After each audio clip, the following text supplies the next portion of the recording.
मूसा एक महान भविष्यवक्ता माने जाते हैं। उनकी कहानी साहस, आस्था और ईश्वर के चमत्कारों से भरी हुई है। यह कहानी मिस्र से इस्राएलियों की मुक्ति और परमेश्वर की शक्ति को दर्शाती है। बहुत समय पहले इस्राएली लोग मिस्र में गुलाम थे।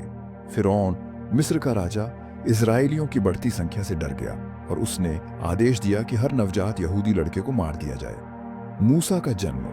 एक इस्राएली महिला ने एक सुंदर बच्चा जन्म दिया। उसने अपने बेटे को छिपाकर रखा, लेकिन जब और छिपाना संभव नहीं था तो उसने एक टोकरी में रखकर नील नदी में बहा दिया। फिरौन की बेटी ने उस बच्चे को नदी से निकाल लिया और उसे गोद ले लिया।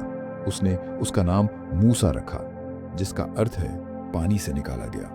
मूसा फिरौन के महल में राजकुमार की तरह बड़ा हुआ, लेकिन जब उसने देखा कि मिस्री लोग इस्राएलियों के साथ क्रूरता कर रहे हैं तो वह परेशान हो गया। एक दिन उसने एक मिस्री को एक इस्राएली गुलाम को मारते हुए देखा। क्रोध में मूसा ने उस मिस्री को मार दिया और डरकर मिस्र से भाग गया। वह मिद्यान नामक स्थान पर गया, जहां उसने एक याजक की बेटी सिप्पोरा से विवाह किया और एक साधारण चरवाहे की तरह जीवन व्यतीत करने लगा। एक दिन जब मूसा अपनी भेड़ों को चरा रहा था, उसने एक झाड़ी को जलते हुए देखा, लेकिन वह जल नहीं रही थी। जब वह पास गया तो उसे परमेश्वर की आवाज सुनाई दी। परमेश्वर ने कहा, मूसा, मैं तुम्हें फिरौन के पास भेज रहा हूं। तुम मेरे लोगों को मिस्र से आजाद करोगे।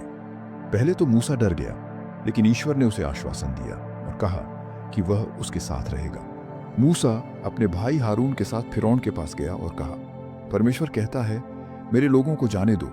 लेकिन फिरौन ने मना कर दिया। इसके बाद ईश्वर ने मिस्र पर 10 भयानक विपत्तियां भेजी।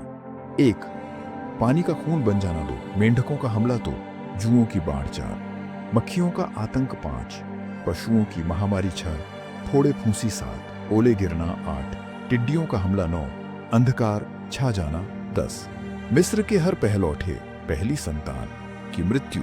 आखिर में फिरौन डर गया और इस्राएलियों को जाने की अनुमति दे दी। मूसा ने इस्राएलियों को मिस्र से बाहर निकाला, लेकिन फिरौन ने अपना मन बदल लिया और अपनी सेना के साथ उनका पीछा किया। जब इस्राएली लाल सागर के किनारे पहुंचे तो वे घबरा गए, लेकिन ईश्वर ने मूसा को आदेश दिया कि वह अपना दंड, लकड़ी की छड़ी, समुद्र की ओर बढ़ाए। चमत्कार हुआ। लाल सागर 2 हिस्सों में बंट गया और इस्राएली लोग समुद्र के बीच सूखी जमीन पर चलकर पार हो गए। जैसे ही मिस्री सेना पीछा करने लगी, पानी वापस आ गया और सेना डूब गई। इस्राएली लोग सिनाई पर्वत पहुंचे।